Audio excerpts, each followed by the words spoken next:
기독교입니다. 우리는 기독교에 속해 있습니다. 기독교의 가장 큰 특징이 뭘까요? 제일 중요한 것도 말씀드려봤고 제일 기억해야 되는 것도 말씀드려봤습니다. 오늘은 좀 표현을 다르게 해보죠. 기독교의 가장 큰 특징은 뭘까요? 다른 종교에 비교했을 때 기독교의 가장 큰 특징이라 하면 하나님이 계시다는 사실입니다. 기독교에는 분명히 하나님이 계십니다. 하나님이 없으면 기독교가 아니고 하나님이 아니라면 기독교가 시작될 수도 없었고 기독교라고 부를 이유도 없습니다.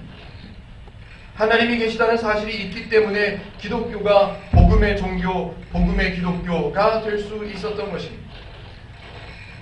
그렇게 말한다면 또 따져볼 수도 있겠죠. 꼭 딴지를 거는 분들이 계십니다. 어떻게 해요? 하나님이 계셔서 기독교에 있어서 하나님이 계신 기독교에 있어서 그 사람이 더 기뻐지고 더 가벼워지고 더 행복해지고 있는가? 아니면 하나님이 계시다고 하는 기독교, 교회에 다니면서도 더 힘들어하고 더 무거워하고 없던 일도 만들어서 해야 하고 눈치를 살펴야 하고 그런 기독교인가?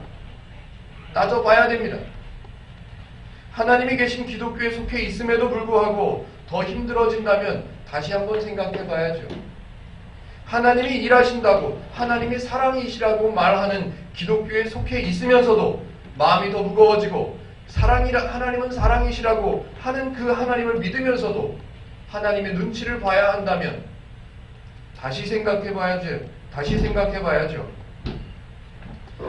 하나님을 잘 모르고 하나님의 방법을 잘 모른다면 성도에게는 있어서도 안 되는 필요도 없는 수고를 만들어야 합니다.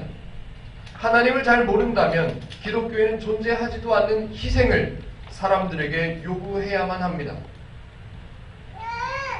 그래서 우리는 하나님의 방법과 원리를 잘 알아야 한다고 계속해서 강조하고 애를 쓰고 있습니다.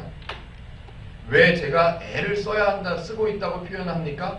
오해가, 왜곡이 너무 뿌리가 깊기 때문에 성경으로 다시 바르게 알아가는 것이 쉽지가 않기 때문에 하나님의 방법과 하나님의 원리를 알아가는 것이 우리의 수고를 필요로 합니다.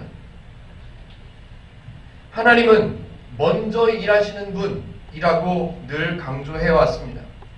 사람을 구원하시기 위해서 그 어떤 일이라도 사람에게 일을 맡기신다거나 사람을 구원하는 일이 100%가 필요한데 100% 중에 90%는 하나님이 하시고 10%는 너네들이 해라 라고 말씀하시는 하나님이 아닙니다.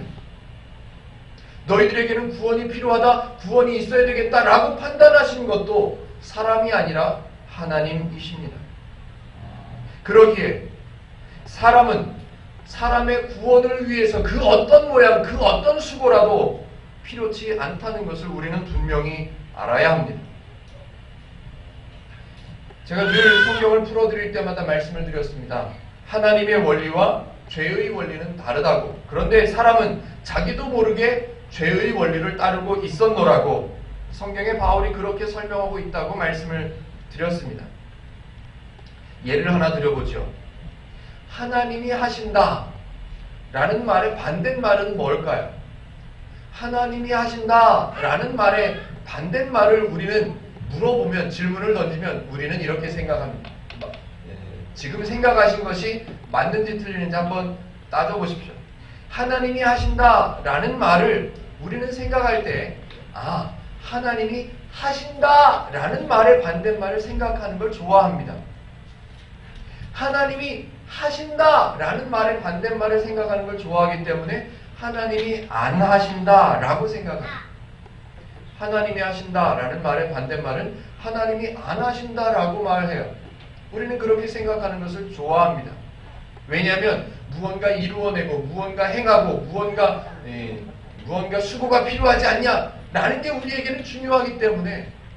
그런데 성경의 관점으로 보면 하나님이 하신다라는 말의 반대말은 사람이 한다입니다.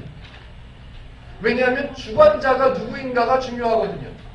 어떤 원리로, 누구의 원리로, 누구의 방법으로 행하는가가 중요하기 때문에 하나님이 하신다라는 말에서 중요한 것은 하나님이 하신다가 아니라 하나님이 하신다가 되어야 맞습니다.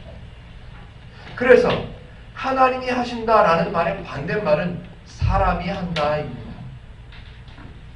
하나님이 계시기 때문에 사람을 위해서 무언가 일이 필요하다면 그 일은 누가 하신다?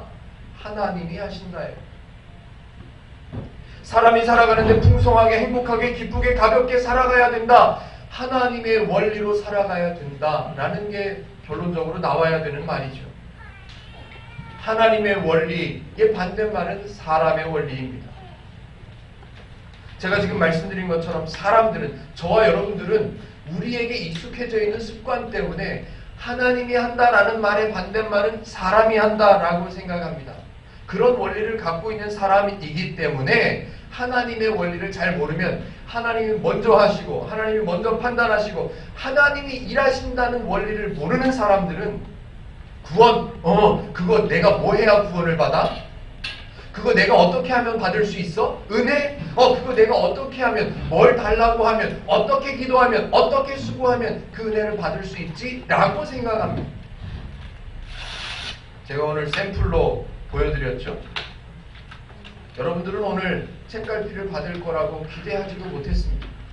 저한테 책갈피를 사달라고 요구하신 적도 없습니다. 책갈피가 있을 거라고 상상조차 하지 못했습니다. 책갈피가 필요하다고 생각하지 못했던 오늘 이 아침에 여러분에게는 책갈피가 선물로 주어졌습니다. 이런 게 은혜라고 말씀을 드리고 싶은 거예요. 하나님은 저와 여러분들에게 구원이 필요하다고 판단하셨습니다. 우리에게 구원이 필요하다고 우리가 생각한 것이 아니라 성경에서 소개되고 있는 하나님은 언제나 사람을 위해서 먼저 일하시고 언제나 사람을 위해서 먼저 판단하시는 하나님이라고 소개되고 있습니다. 여쭤볼까요? 하나님이 사람을 왜 위해서 일하실까요? 하나님은 왜 사람보다 먼저 일하실까요? 이유는 간단하죠. 하나님께서 계획하시고 하나님께서 진행하시는 그 일은 사람이 생각하지 못했기 때문에, 사람이 그게 필요하다고 생각하지 않고 있었기 때문에 하나님이 먼저 판단하실 수밖에 없죠. 또 하나님이 왜 일하시죠? 그 일이 필요하다는 것을 판단하셨는데 그 일에 사람이 도움이 되거나 사람이 할 수 있거나 사람이 감당할 수 있는 존재가 안 되기 때문에 하나님이 하셔야만 하기 때문에 하나님이 하시는 거죠. 사람은 감당할 수가 없습니다. 사람의 구원을 위해서 사람이 어떤 일을 할 수 있는가? 아니요. 그럴 수 있을 만한 능력이나 존재나 자격이 전혀 없습니다. 그래서 어쩔 수 없이라고 표현하는 건 하나님의 원리와는 좀 다르지만 우리가 이해하기 쉽게 어쩔 수 없이 하나님은 사람보다 먼저 판단하셔야만 했습니다. 어쩔 수 없이 사람이 할 수 있는 게 아무것도 없기 때문에 어쩔 수 없이 하나님께서 먼저 행하셔야만 했습니다. 그럼 사람은 뭐 하냐? 그럼 사람은 뭐 해요? 라고 물어보면 우리 교회 이름을 대면 돼요. 하나님께서 행복을 주셨어요. 그러면 행복을 누리면 되는 거죠. 하나님께서 기쁨을 주셨어요. 사람은 기쁨을 누리면 되는 거예요. 하나님께서 구원을 완성하셨어요. 그래서 우리에게 주셨다고 말씀하십니다. 그러면 우리는 어떻게 하면 돼요? 그 구원을 누리면 되는 거예요. 그런데 하나님을 잘 모르는 사람들은 하나님이 먼저 일하신다, 하나님이 먼저 판단한다 이런 개념이 없잖아요. 그러니까 스스로 행복해지려고 행복하기 위해서는 하나님이 없으니 이미 행해놓으신, 이미 완성해놓으신 하나님이라는 개념이 없으니 어쩔 수 없이 누가 일해야 돼? 내가 일해야 되는 거예요. 발버둥을 쳐야죠. 행복해지기 위해서. 그런데 사람들 스스로도 알아요. 내가 생각하고 내가 원하는 방법, 사람들이 만들어 놓은 사람들이 상식이라고 말하는 그 상식대로 열심히 수고하고 일해도 행복이라는 것에 다다를 수 없다는 것을 잘 압니다. 사람들도요. 그래서 뭐라 그래요? 돈으로 행복을 살 수 없다. 돈이면 다 된다고 생각하는 이 시대에도 사람들은 그 말을 인정합니다. 돈으로 행복을 살 수 없다고요. 전 세계에서 돈이 제일 많다고 하는 사람이 누구죠? 빌 게이츠가 제일 많다고 그러죠. 근데 엊그저께 저희 집에 있는 어떤 아주머님이 그런 얘기 하시더라고요. 돈이 많으면 뭐하냐? 자기 건강도 자기 생명도 보존 못하는데 다 필요 없다고 그렇게 말하는 아주머님이 계셨습니다. 예, 맞습니다. 사람들도 알아요. 자기네들이 수고하고 자기네들이 애써서 행복을 완성할 수 없다는 것을 잘 알아요. 그럼에도 수고하고 그럼에도 애씁니다. 사람들은 스스로 그런 현실을 알기 때문에 또 위로하는 말들도 많이 만들어내죠. 희망을 가져라고, 노력하면 할 수 있다고. 사람들은 아이러니한 생각을 갖고 있으면서도 그걸 향해서 쫓아가려고 애를 씁니다. 예, 하나님을 모르는 사람은 그럴 수 있습니다. 지난주에 말씀드렸죠. 이보다 더 안타까운 사람이 있다고요. 세상에서 가장 불쌍하고 가장 안타까운 사람이 누구냐라고 기독교에서 꼽아보라면 하나님을 믿는다고 말은 하면서 하나님의 원리도 모르고 하나님의 방법도 모르고 하나님께서 완성해 놓으셨음도 잘 모르는, 그래서 하나님을 믿는다고 말은 하면서 구원을 이루어내야 된다고 스스로 노력해야 된다고 말하는 분들이 세상에서 가장 안타까운 모습입니다. 하나님을 믿는다고 말은 하면서 하나님께서 다 행하셨다고 성경에 기록되어 있는 것을 알면서도 그래도 내가 무언가를 해야 되지 않겠냐고, 그래도 내가 무슨 희생을 보여드리면, 그럼에도 불구하고 내가 무슨 수고를 보여드리면 더 큰 은혜, 더 큰 복을 받을 수 있지 않겠냐고 사람들은 생각합니다. 그래서 사람들은 규칙들을 만들어내죠. 어떤 규칙이요? 필요하지도 않은 규칙들을 만들어냅니다. 성경에서 말하고 있지도 않은 내용들을 원리로 만들어냅니다. 성경에서 설명하지도 않는 수고를 사람들은 가르쳐냅니다. 그래서 그 수고를, 필요하지도 않고 존재하지도 않는 수고를 만들어서 일하는, 만들어서 가르치는 종교 지도자들에게 마태복음 안에 이런 말씀으로 예수님은 말씀하셨습니다. 지난주에 말씀드렸죠? 수고하고 무거운 짐진 자들아 다 내게로 오라. 야, 인생이 힘들지, 인생은 다 힘든 거야, 그러니까 그 인생에 수고하는 사람들아 다 내게로, 이런 얘기를 하는 게 아닙니다.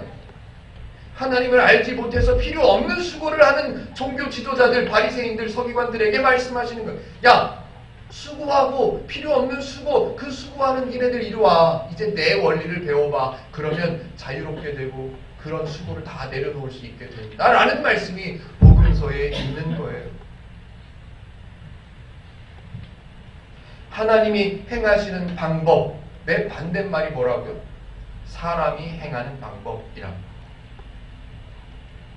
하나님이 행하시는 방법을 안다면, 하나님이 행하시는 원리를 안다면 우리는 더 기뻐하고 더 풍성하고 더 행복한 삶을 누릴 수 있을 거라고 행복누림교회는 그렇게 알고 걸어가고 있는 거죠. 그래서 우리 교회 신앙 고백문에도 들어있죠. 하나님의 방법과 원리가 가장 행복한 삶을 살아가는 최선의 길인 것을 아는 교회라고요. 자, 이제 좀 다른 얘기를 해보죠. 율법. 예, 율법. 로마서 1장부터 지금까지 걸어오면서 율법 많이도 공부했습니다. 구약시대의 이스라엘 백성들에게 모세를 통해서 율법을 주셨죠. 예, 왜 주셨을까요? 너 이 율법 지켜라. 이 율법 안 지키면 너는 각오해라. 조심해. 알아서 해라. 그런 기준으로 율법을 주신 게 아니라고 열심히 설명을 드렸습니다. 율법을 왜 주셨다고요? 백성들을 위해서, 하나님을 잊어버리는 것을 즐겨하는 백성들을 위해서 율법을 주셨다고요. 왜? 하나님을 잊어버리지 않게 하시기 위해서. 이 율법 얘기는 더 설명을 하지 않겠습니다. 너무 여러 번 한 것 같아요. 로마서는, 사도 바울이 기록한 로마서는 참 친절하다고 말씀을 드렸고 참 지혜롭다고 말씀을 드렸습니다. 예, 율법이면 돼! 율법을 잘 지키면 구원을 얻을 수 있어. 율법을 잘 지켜야 믿음이 좋은 거야 라고 생각하는 그 당시 그 사람들의 사고방식이 있었단 말이에요. 그래서 사도 바울은 그 율법이라는 단어를 또 끌어다 씁니다. 어디에요? 오늘 읽은 본문 첫 번째 절 10장 4절 다 같이 한번 읽어보실게요. 시작. 그리스도는 모든 믿는 자에게 의를 이루기 위하여 율법의 마침이 되시니라. 사람들은 구원, 의를 이루는 것, 이것을 율법을 방법으로 생각합니다. 이렇게 생각하고 있었어요. 그 시대 사람들이. 율법을 다 지켜야 돼. 이런 율법들을 다 지켜야만 하나님께서 은혜를 주셔서 구원을 받을 수 있어 라고 배워왔고 가르쳐 왔었습니다. 사도 바울이 야 그거 아니야, 그거 말짱 꽝이야 라고 말하지 않고 그네들을 이해하고 그네들에게 친절하게 그네들을 배려하면서 설명하는 거예요. 니네가 율법이 그 방법이라고 생각하냐? 그렇다면 그리스도께서는 그 율법을 끝내셨어. 그 율법을 마치셨어. 그리스도가 정답이야 라는 말을 설명하는 거죠. 그래서 이렇게 설명해 놓은 거예요. 그리스도는 모든 믿는 자에게 의를 이루기 위하여 율법의 마침이 되시니라. 구원은, 믿음은 그리스도부터구나 라는 것만 알더라도 사람들은 억압받거나 기독교에 속해 있으면서 필요 없는 수고를 하고 있는 그런 일들은 없었을 겁니다. 그런데 그리스도부터라는 생각을 하지 못하고 내가 무언가를 수고하고 내가 무언가를 이루어내야 구원을 이룰 수 있겠지라고 생각하는 사람들은 필요 없는 수고, 필요 없는 율법들을 지켜가면서 애를 쓰면서 살아가는 거죠. 그래서 5절에 이렇게 설명합니다. 모세가 기록했던 얘기, 그 얘기를 아냐? 그러면서 율법으로 말미암는 의를 행하는 사람은 그 의로 살리라. 니네가 율법으로 구원을 얻을 수 있다고, 율법으로 의를 완성할 수 있다고 생각하냐? 그렇게만 생각하는 사람은 어쩔 수 없어. 그 율법대로만 살아야지 뭐. 우리는 하나님이 먼저, 그리고 하나님이 행하신다는 원리를 분명하게, 바르게, 확실하게 알아야만 합니다. 창세기부터 말씀드려볼까요? 사람을 창조하셨어요. 사람을 첫째 날 창조하셨다면 사람이 딱 창조돼가지고 보니까 숨을 못 쉬겠어. 하나님 공기를 주세요. 요구했겠죠. 목이 말라. 하나님 물 좀 주세요. 예, 물을 요구했겠죠. 그런데 하나님은 사람을 맨 마지막에 창조하시죠. 왜? 사람에게 필요한 모든 것을 이미 다 만들어 놓으시고 사람이 누릴 수 밖에 없도록 누릴 것만 남겨놓고 마지막에 가서 사람을 창조하시죠. 그래서 사람은 하나님께 무언가 아담은 아무것도 요구할 필요가 존재하지 않았습니다. 아담이 살아가기 위해서 스스로 무언가를 수고해야 되는 수고가 필요치가 않았습니다. 왜? 하나님은 그런 원리로 일을 하시니까요. 공기, 물, 땅, 짐승, 열매 모든 것들을 다 만들어 놓으시고 난 후에 하나님은 사람을 창조하셨습니다. 심지어는 그 사람이 죄를 지었어요. 그래서 부끄러움이 생겨났어요. 묻지도 않고 따지지도 않았는데 가죽으로 옷을 해 입히셨어요. 그리고 결국 그 죄 때문에 죽어가는 사람들, 그 사람들을 위해서, 그 사람들을 다시 살게 하시기 위해서 스스로 먼저 판단하시고 먼저 희생하셨습니다. 이런 게 하나님의 원리입니다. 하나님을 믿지만, 하나님을 믿는다고 말은 하지만 하나님의 원리, 하나님께서 먼저 행하시고 먼저 판단하시고 하나님이 완성하셨다는 이런 원리를 모르는 성도들, 안타깝지만 이렇게 표현해야죠. 하나님을 믿는다고 하니까. 하나님을 믿는다고 말은 하지만 하나님을 모르는 성도분들, 그런 분들 기도할 때마다 기도할 때마다 하나님 이것 좀 해주세요. 하나님 아들을 주시면 이 아들이 하나님을 위해서 살도록 제가 달라고 그러죠. 하나님을 잘 모르는 성도들의 기도의 대부분의 내용은 간구하는 겁니다. 요청하는 겁니다. 아니요. 사람에게 만약에 정말 필요한 요구가 있다면 그것은 미리 하나님께서 알고 계시다, 미리 완성해 놓으셨다는 사실을 우리는 알아야 합니다.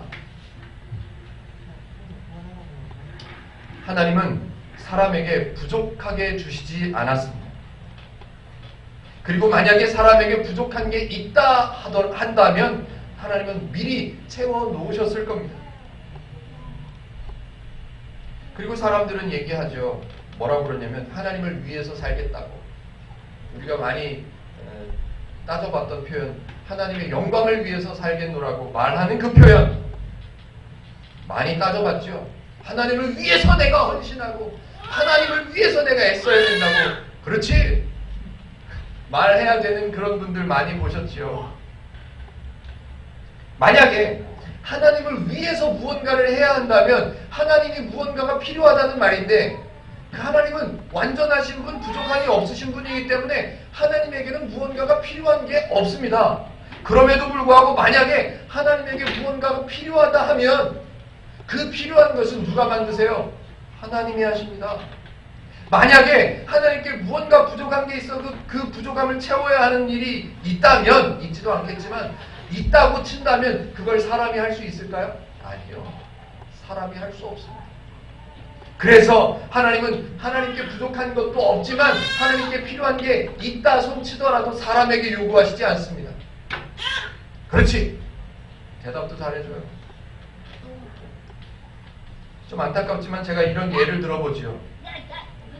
하나님은 이미 우리와 함께 하시고 하나님은 이미 사람을 위한 모든 것을 완성해 놓으셨다 라는 생각을, 그런 원리를 모르는 분들, 제가 아까 잠깐 찬양할 때도 말씀드렸지만 우리 행복누리교회에서 찬양을 하기 위해서 선곡한다는 것이 쉽지가 않습니다.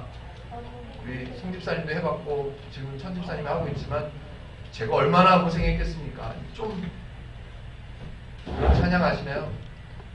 비판하는 건 아닙니다. 우리 좀 바르게 배워보자고, 또 이 곡을 만드신 분을 모욕하기 이런 거 아닙니다.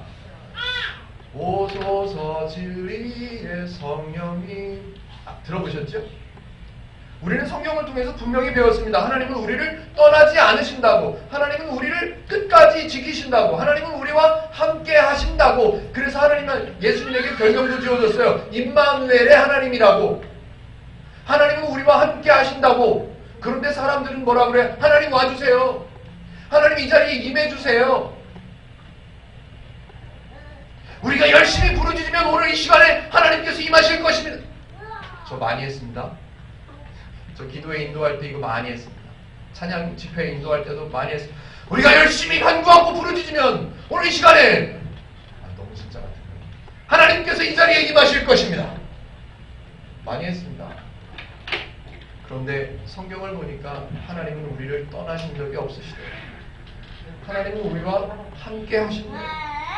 그런데 사람들은 말합니다. 하나님 와주세요. 하나님 임해주세요. 여러분, 오늘 이 시간에 하나님을 초청합시다. 성령님을 초청합시다. 아직 하나님을 잘 모르시는 분, 구원을, 믿음을 확신하지 못하시는 분, 그 자리에서 일어나십시오. 하나님을 초청하셔야 돼요. 하나님은 떠나지 않으신다고 그러고 하나님은 함께 하시다고 말하는데, 우리는 초청해야 된다 그러고 임하셔야 된다 그러고 부르짖어야 된다 그러고 애써야 된다 그러고 수고해야 된다 그러고, 하나님은 우리가 초청하거나 모시거나 부르짖어야만 우리에게 오시는 그런 하나님이 절대로 아니십니다. 우리는 하나님의 필요도 몰랐고 하나님이 어떤 일을 행하셨는지도 몰랐을 그때부터도 하나님은 함께하고 계셨었다고 성경은 말합니다. 죄인이었던 우리에게 분명히 하나님이 필요합니다. 예, 말씀드렸죠? 우리에게 무언가 필요가 있다면 하나님은 그걸 미리 아시고 완성해 놓으신다고요. 예, 우리에게 하나님이 필요합니다. 그걸 아시고 하나님은 우리에게서 떠나지 않겠다고 말씀해 놓으셨어요. 사람에게, 죄인이었던 사람에게 가장 필요한 것은 하나님입니다. 그 필요를 아시기 때문에 하나님 미리 말씀해 놓으셨어요. 내가 너희와 함께 할게. 마태복음 마지막 절, 사도행전 마지막 부분에서 말씀하신 이후에 하나님께서 함께 하실까요? 볼지어다 세상 끝날까지 내가 너희와 함께 할, 그 말씀하셔서 그 뒤로부터 함께 하신, 아니요. 창세기부터요.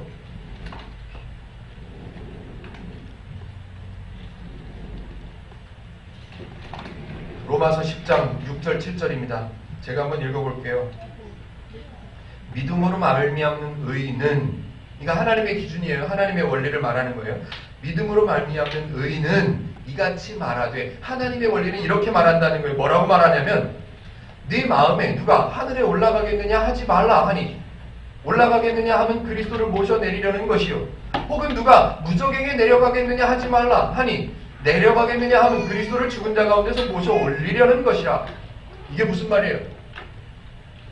어떤 사람이, 야, 우리는 하나님이 필요해, 하나님을 모셔야 돼, 하나님은 하늘에 계시니까 우리 하늘에 가서 하나님을 모셔오자, 열심히 기도하고 이게 무아지경에 이르기까지 한 3박 4일만 기도해봐. 그러면 막 나도 모르게 막 기분이 이상해질 거야. 막 그렇게 해야 하나님을 모실 수 있어 라고 말하는 사람들에게 말하는, 그러지 말라고. 왜 하나님을 모셔와야 된다고 생각해? 하늘에서, 이때도 잘 맞춰줘요. 하늘에서 하나님을 모셔와야 된다고 생각하지 마. 또 하나님은 낮은 곳에 임하신다는 얘기를 듣고 어떤 사람은 우리도 낮은 곳으로 가야지, 우리도 남들을 구제하고 좋은 일, 선행하는 일에 많이 참여해야 하나님께서 우리와 함께 하셔. 야, 무적행으로 내려가야 하나님을 올 수 있다고 생각하는 그 사람, 그러지 마. 모셔오려고 애쓰지 마. 왜요? 하나님은 우리와 함께 계시니까요. 하나님은 우리 곁에 계시니까, 우리를 보고 계시고 우리를 늘 지켜주고 우리와 함께 하신다고 미리 말씀하셨고 약속하셨기 때문에 그런 수고를 하지 말라는 거예요.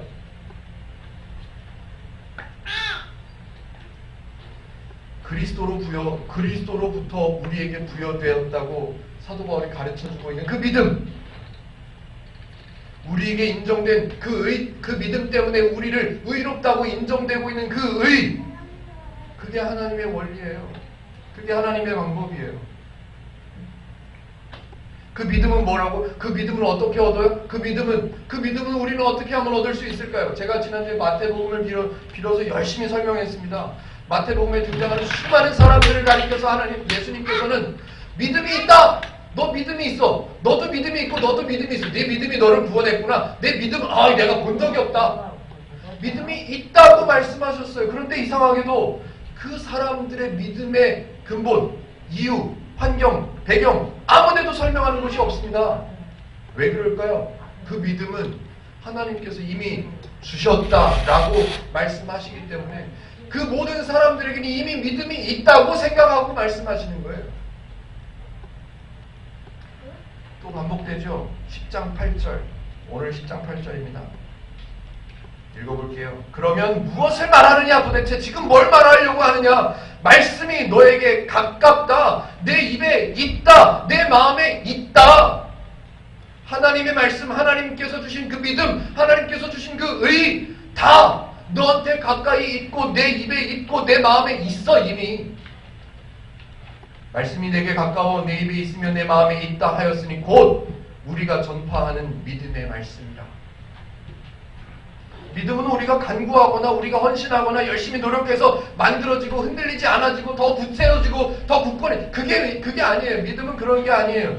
믿음은 이미 하나님께서 선물로 주셨다라고 말합니다. 선물로 줬으니까 니네는 자랑하지 마. 니네는 이거 받았다고 자랑하지 마. 믿음이 있다고 내세우지 마. 라고 말씀하십니다. 우리에게 이미 믿음이 있다고요. 다시 한번 말씀드리죠. 믿음이 흔들리지 않게 하기 위해서 우리가 어떻게 하면 될까요?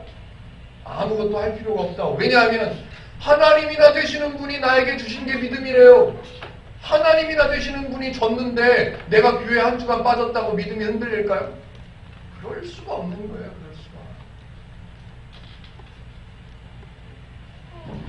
믿음은 하나님께서 주셨기 때문에 니네들 이거 가지고 자랑하면 안 돼. 이거 가지고 사람들을 차별하면 안 돼. 라고 말씀하셨어요. 그런데 사람들은 좋아. 믿음은 받았는데 그 믿음이 아무나 똑같은 믿음이겠어? 그러면 뭐야? 아무도 수고할 필요도 없고 아무것도 없잖아. 그러니까 믿음에도 순서가 있고 차등이 있고 믿음에도 크기가 다른 거야. 믿음도 사람마다 다 달라. 그래서 사람들은 만들어냈죠. 신앙의 연수라는 단어를 만들어내고요. 기도의 시간이라는 단어를 만들어내고요. 얼마나 믿음이 큰지 믿음의 분량이라는 단어도 끌어다 쓰고요. 그래서 어떤 사람은 저분은 새벽 기도를 안 빠지시니까 믿음이 대단하셔. 아유, 저 집사님 저래도 믿음이나 지킬 수 있을까? 교회도 안 나오고 저래도 믿음을 지킬 수네. 사람을 만들어내죠. 차등을 만들어냅니다. 믿음은 그런 게 아니라고. 읽어볼까요? 11절입니다. 성경이 이르되 누구든지 그를 믿는 자는, 하나님을 믿는 자는 믿음은 이미 있어요. 믿음은 이미 있어요. 그를 믿는 자는 부끄러움을 당하지 아니하리라. 사람들에게 믿음을 주셨기 때문에 믿음을 준 그 사람들 얘기를 하는 거예요. 그 사람들은 믿음의 분량 때문에 부끄러워하는 일이 생기면 안 된다는 거예요. 부끄러운 일이 나타나면 안 돼요. 반대로 누구든지 그를 믿는 자는 자랑스러워해서도 안 된다. 거기까지 가야죠, 우리는. 사도 바울은 지금 믿음이 무엇인가 이거를 계속해서 반복해서 설명합니다. 왜요? 왜 했던 얘기 또 하고 했던 가르침을 또 얘기하고 믿음에 대한 설명을 또 하고 또 하고 또 할까요? 그만큼 믿음이라는 개념에 대한 오해가 깊어 있기 때문에 그래요. 제가 이런 말씀 가끔 드리죠. 성경이 2000년 전에 기록되었다고요. 2000년 전에 기록된 믿음에 대한 바른 개념을 우리는 2000년이나 지났으니까 우리는 적어도 이 믿음에 대한 바른 개념을 가르쳐주는 이 안타까운 바울의 모습을 읽으면 우리는 웃어야 된다고 그랬습니다. 아이고 이것도 그때는 몰랐네. 당연하지. 믿음은 이미 하나님께서 주신 건데 뭘 흔들리고 뭘 부끄러워해. 아이고. 그런데 안타깝게도 지금 이 본문을 읽어도 우리는 부끄럽단 말이에요. 왜? 몰랐으니까.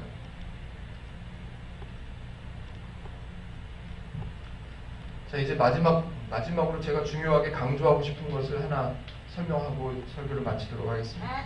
이 내용은 제가 지금 말씀드리려고 하는 이 내용은 무척 단순합니다. 무척 단순한데 오해가 깊습니다. 아주 심플하고 아주 단순한 성경의 말씀인데 너무너무 오해가 깊어요. 9절부터 14절까지의 내용을 같이 한번 읽어보실 텐데요. 9절부터 14절까지의 내용을 같이 한번 읽어보실 텐데 제가 미리 힌트를 드려볼게요. 구원의 조건으로 보이는, 구원을 받기 위해서는 같아 보이는 그 사람에게 요구하는 행위, 그걸 한 두 가지만 한번 짚어보십시오. 9절부터 14절까지 같이 한번 읽어보겠습니다. 시작! 내가 만일 내 입으로 예수를 주로 시인하며 또 하나님께서 그를 죽은 자 가운데서 살리신 것을 내 마음에 믿으면 구원을 받으리라. 사람이 마음으로 믿어 의에 이르고 입으로 시인하여 구원에 이르느니라. 성경에 이르되 누구든지 그를 믿는 자는 부끄러움을 당하지 아니하리라 하니 유대인이나 헬라인이나 차별이 없습니다. 한 분이신 주께서 그를 부르는 모든 사람에게 부요하시도다. 누구든지 주의 이름을 부르는 자는 구원을 받으리라. 그런즉 그들이 믿지 아니하는 이를 어찌 부르리요? 듣지도 못한 이를 어찌 믿으리요? 전파하는 자가 없이 어찌 들으리요? 자, 두 가지. 성경에서 사람에게 구원을 받으려면 이걸 이렇게 해 라는 것처럼 보여지는 표현 두 가지가 있습니다. 뭐예요? 네. 입으로 웅성웅성하죠? 입안에서 맴돌죠? 제가 두 가지로 나눠서 알려드릴게요. 첫 번째, 마음에 있는 믿음. 믿으라. 마음에 있는 믿음, 믿어라. 너희 마음에 믿어라. 하나님을 믿어라. 그러면 구원을 받는다. 믿음을 조건으로 삼았어요. 이거는 길게 설명했던 경우가 많이 있기 때문에 간단하게 너희가 하나님을 믿으면 구원을 얻는다고 그랬습니다. 조금 전에 설명드렸죠? 믿음은 누가 주신 거라고? 하나님이 이미 내게 믿음을 주셨다고요. 구원의 조건으로 믿음을 삼으셨는데 그 믿음도 하나님이 주셨대. 말장난 같죠? 사람이 믿음을 만들어야 된다, 믿음을 위해서 수고해야 된다, 이런 내용이 없습니다. 믿음으로 너는 구원을 받는다? 근데 그 믿음 내가 줄게. 그게 믿음이에요. 이거는 구원을 받기 위한 조건이 될 수 있다, 없다? 없다.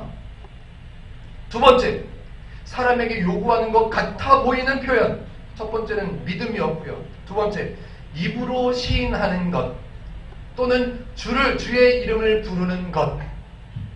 그럼 믿음을 표현할 줄 알아야죠. 믿음은 그냥 마음으로만 믿어서 되는 게 아니고 입으로 시인해야 돼. 그래야 구원을 받을 수 있어. 어렵지도 않잖아. 해봐. 입으로 시인해. 하나님. 그래서 복음을 전할 때 우리는 이게 잘못됐다는 건 아니고요. 그렇게라도 해야 되니까 그렇게 했겠죠.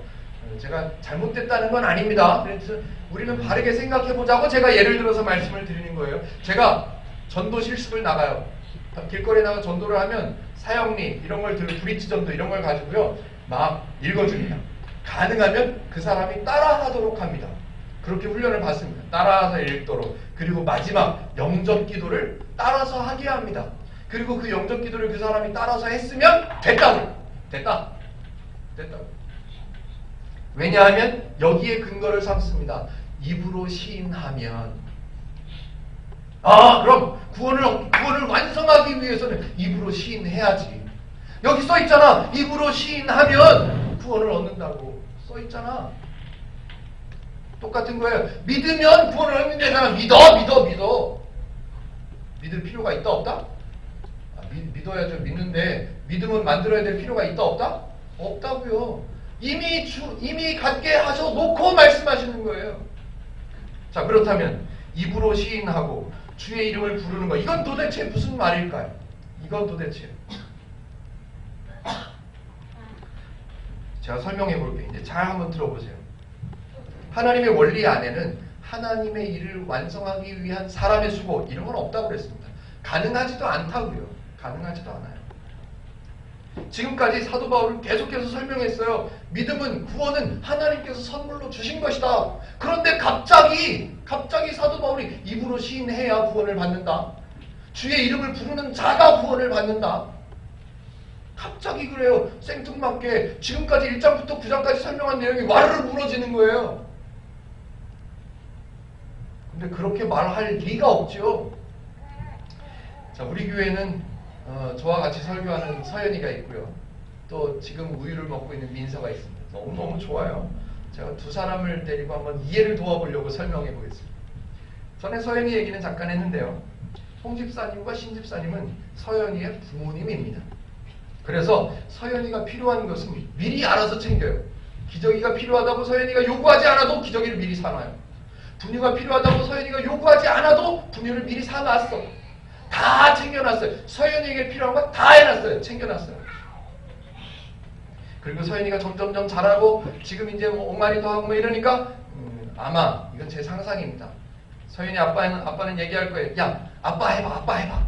아빠라고 말하면 내가 분유 먹여줄게. 아빠라고 말하면 내가 장난감 사다 줄게. 아빠라고 말하면 내가 이것도 줄게. 저것도 줄게. 엄마라고 불러봐. 엄마라고 부르면 내가 밥 먹여줄게. 아마 엄마 아빠는 그런 얘기를 할 겁니다. 그런 요구 같아 보이는 얘기를 할 겁니다. 그러면 서연이가 지금은 아직 발음이 좀 그렇잖아요. 아무거나 비슷해 보이는 해석이 가능한, 억지로라도 해석이 가능한 비슷한 소리만 내도 아빠는 좋은, 아싸 불렀다고, 얘가 아빠를 불렀다고 다 챙겨줘요. 말하지 않은 것도 다 갖다 줘요. 서연이가 아빠라는 소리, 비슷한 소리를 내는 것은 어려운 게 아니에요. 그냥 자기가 하는 거 평소대로 그냥 하든가 하면 되는 거예요. 그런데 아빠는 그게 좋은 거야. 그게. 민서가 있습니다. 민서가 태어난 지 얼마 안 됐죠. 아직 옹알이도 못해요. 그냥 주면 먹어야 돼요. 너 아빠라고 안 부르니까 밥 안 줘. 이런 거 없잖아요. 너 아직 엄마 비슷한 소리도 못 내니까 너는 밥 없다. 이런 거 없잖아요. 하나님이 사람에게 너 입으로 시인해라. 그래야 구원을 준다. 라고 말씀하시는 것은 다 완성해 놓으셨기 때문에 말이나 해봐. 말이나. 왜 이런 표현이 등장할까요? 지금 로마 지역에 있는 성도들은 어떻게 배워왔냐면 우리는 수고해야 돼. 우리는 율법을 지켜야 돼. 우리는 행해야 돼. 우리는 애써야 돼. 우리는 희생해야 돼. 라고 배워왔기 때문에 니네가 무언가를 해야 구원을 얻을 거라고 생각하냐? 그렇다면 나도 얘기할게. 너 이거 행하면 구원 줄게. 나도 한번 표현해볼게. 나를 불러봐. 그럼 구원 얻는다? 간단한 거예요.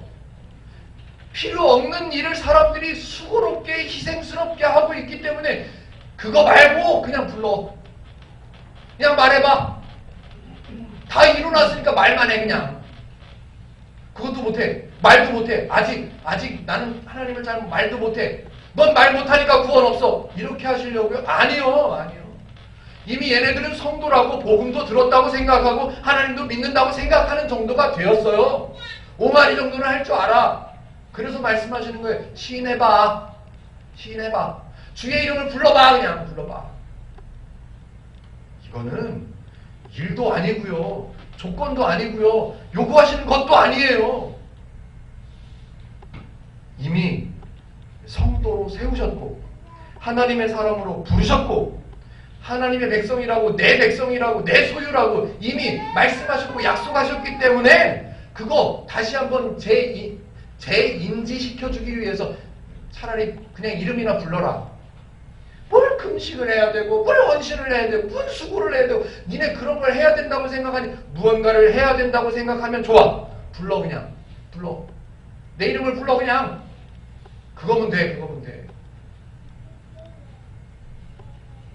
입으로 시인해야 구원을 얻는다. 알았지? 너 입으로 시인 안 하면 구원이 없을 수도 있어. 조심해. 이게 아니라니까요.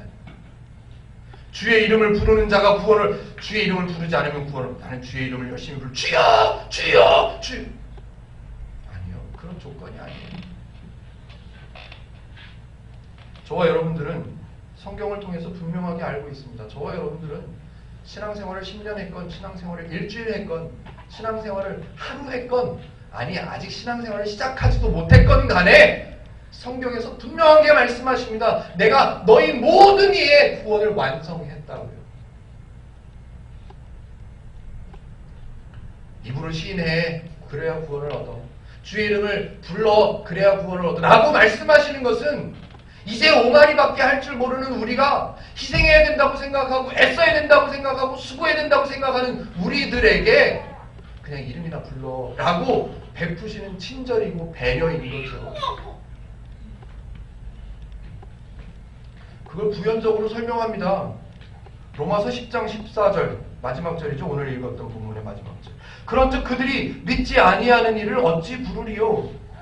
야, 불러야 구원을 얻어. 불러야 믿음이 있는 거야 라고 우리는 생각했는데 성경은 말하는 거야. 야, 믿음을 내가 안 줬으면 걔네가 어떻게 부르냐? 그러니까 부르라고 말씀하신 이유는 걔네한테 이미 믿음을 줬기 때문에 부르라고 하신다는 말이에요. 야, 믿지 아니하는 이들한테 어떻게 부르라고 말해. 그럴 수 없잖아. 듣지도 못한 이를 어찌 믿으리요? 니네한테 다 설명해 줬잖아. 그거 설명해 줬으니까 내가 믿음이 있다고 내가 말해주는 거잖아. 내가 니네한테 설명도 안 하고 니네한테 믿음이 있다고 말하냐? 그걸 이미 하나님께서 준비하셨던 사람들을 통해서 이미 전달했다는 거예요. 이미 가르쳐 줬어요. 이미 믿음이 있다는 걸 알려줬어요. 그러니까 불러봐. 입으로 시인해봐. 라고 일 같지도 않은 일을 얘기하는 거예요. 아이고, 나는 입으로 시인해야 되는데 시인을 못했네 아직. 아니요.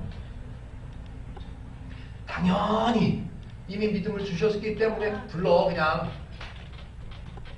당연히 하나님의 복음을 들려주셨기 때문에 그 복음대로 살아 라고 말씀하시는 거죠. 기독교는요, 하나님은요 정말 사람을 가볍게 하고 정말 사람을 행복하게 하고 사람에게 숙제를 주고 미션을 주는 게 아니라 야, 누려 내가 다 해놨잖아. 챙겨 먹어 좀. 하나님은 그런 분이세요. 이렇게 말하면 성경 구절들을 들고 쫓아오는 분들이 많겠죠. 하나님께서 이런 명령을 내리셨잖아. 이런 일을 시키셨잖아. 잘 읽어보세요. 앞과 뒤를. 성경의 앞과 뒤를 안 읽어보면요. 입으로 시인하라고 써있잖아. 시인해야 돼. 시인. 이렇게 될 수밖에 없어요. 믿음으로 구원을 얻는 데잖아. 믿어.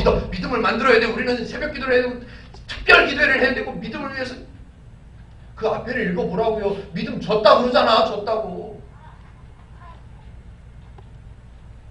행복누림 교회는 이제 내일이면 3년을 시작합니다.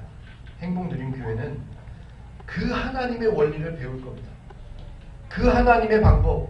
하나님은 먼저 행하시고 하나님은 하나님이 일하시는 분이라는 것, 하나님은 사람을 위해서 일하시는 분이라는 것, 일하신 분이라는 것을 우리는 배워갈 거예요. 그리고 우리가 신앙고백문에 포함되어 있는 것처럼 하나님의 원리대로 살아가는 것이 우리에게 가장 행복한 길이라는 것을 알아서 그 원리를 배워서 적용하는 거예요. 그래서 제가 우리 교회를 그렇게 표현하죠. 하나님의 원리를 배우고 연습해보는 곳이라고요. 밖에 가서 연습하기 애매하잖아요. 그러니까 여기서 연습하자고요. 연약한 사람을 돌봐주는 것이 하나님께서 기뻐하시는, 그럼 여기서 연습하자고요. 여기서 고린도전서에서 열심히 살펴봤잖아요. 하나님의 방법과 원리를 지금까지 배우시는 것처럼 앞으로도 성경을 통해서 하나하나 배워가시면서 또 연습해가시면서 하나님의 은혜, 하나님의 구원, 하나님께서 주신 풍성함을 누리며 살아가시는 저와 여러분들이 되시기를 주님의 이름으로 축복해 드립니다. 기도하겠습니다.